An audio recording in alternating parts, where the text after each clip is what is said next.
Nigeria, on the west coast of Central Africa, is the most populous nation on the continent.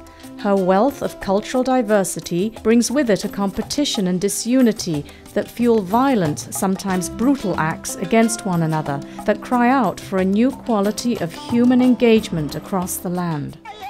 The bloody aftermath of deadly clashes in Jos State in Nigeria. As many as 300 people, many of them young children, were killed in the attacks early on Sunday. Aid workers say some bodies were charred and some had been shot. It was not immediately clear what triggered the latest attacks, which left many in serious condition in hospital. Attacks between the two groups in January left at least 326 people dead in Jos province. Shannon Napton, Reuters.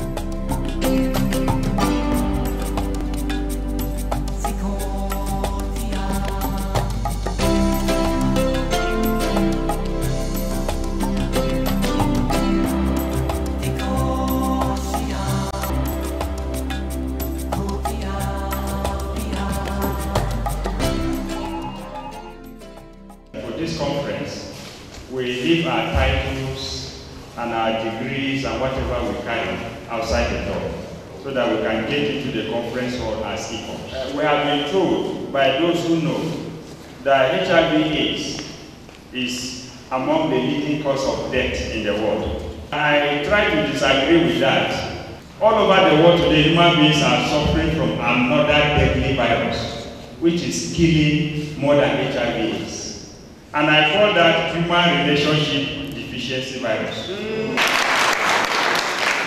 It is killing more than anything because that virus leads to what I call acute intentional devastation of society. That is AIDS.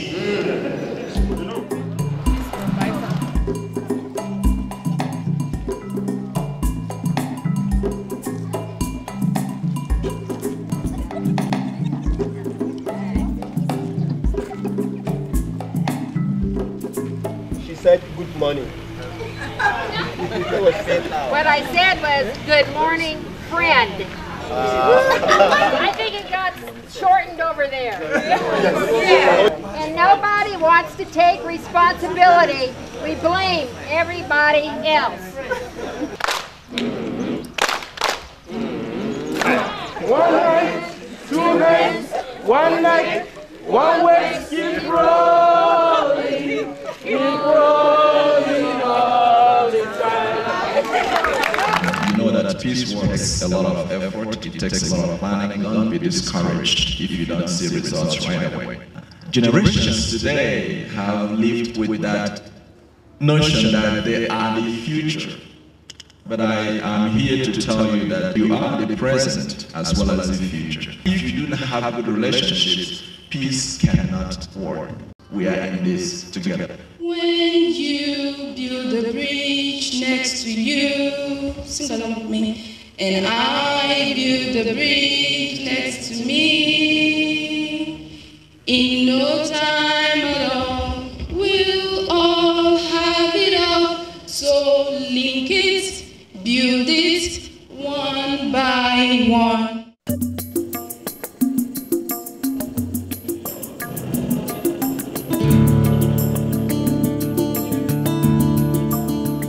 Beginning face-to-face, in pairs, then small circles, Muslims and Christians shared their life stories and listened to learn as relationships deepened and trust was on the rise. If you want to see peace in the world, you have to start with yourself. And I call it the golden rule. Doing unto others what you like others to do to you. What don't you like? Don't do it to another person. Atama, Labako, Labarina, Sanda. Okay.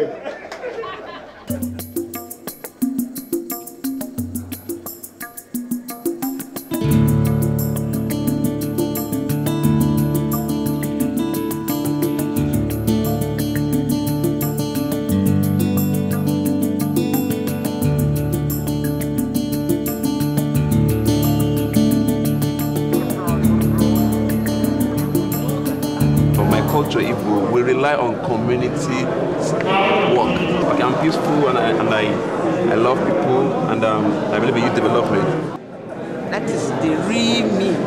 My Max is hiding so many things, the joy, the happiness, and the physical love I have. Let me tell you, this dependent syndrome has always been the problem. Yes. And too much dependent on the white people. That I've caged myself far too long, unwinding that. It's anger that generates into hate. That's when you start breaking up relationship with people. I'm looking for situations to transform. I'm looking for problems to solve.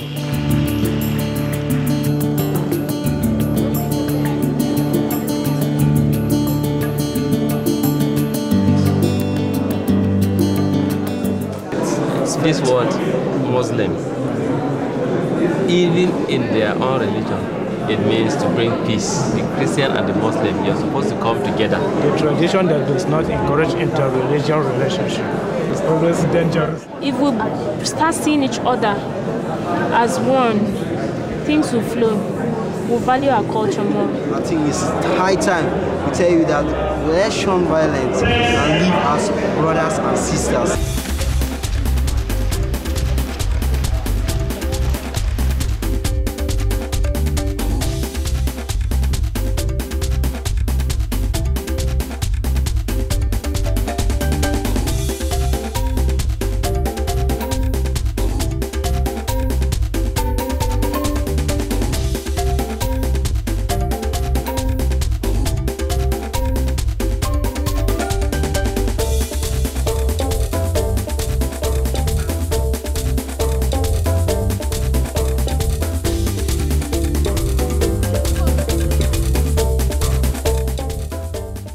How can there be peace if we don't build relationships?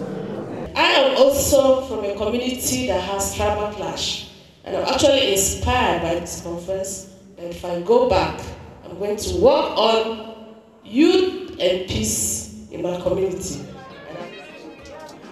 Solidarity forever. We shall always live in peace.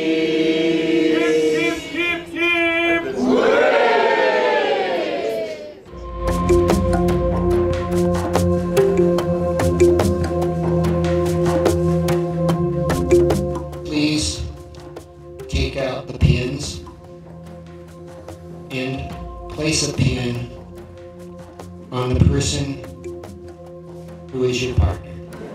We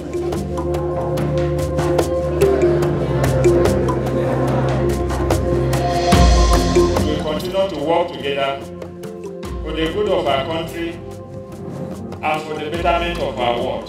Learn from one another, go back home as better human beings, become the change we wish to see in the world, and take leadership